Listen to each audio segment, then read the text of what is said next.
Miss Bella ఇంట్లో హోలీ సందడి ప్రారంభమైంది. రంగుల పండుగ అని తెలిసి టామ్ ఆనందంగా అన్ని రంగులు బకెట్లో కలిపి రెడీ చేసుకుంటాడు.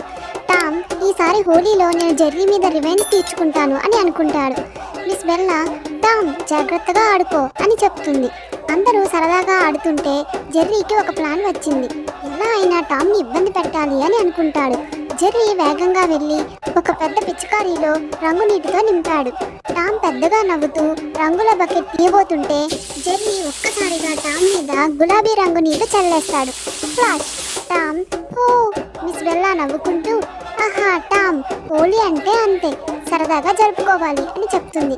కోపంతో టామ్ పెద్ద బకెట్ నీళ్లు తీసుకొని జెర్రీపై వేయబోతుంటే జెర్రీ నవ్వుతూ పక్కకు జారిపోయాడు. ఆ రంగు నీళ్లు మిస్ బెల్లా మీద పడిపోతాయి.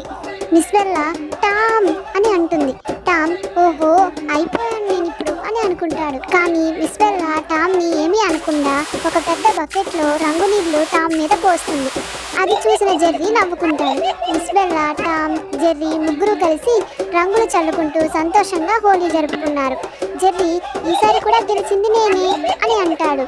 టామ్ చూద్దాం, ఈ హోలీ ముగిసేలోపు రివెంజ్ తీసుకోవాలి. Please do like, share, subscribe and comment.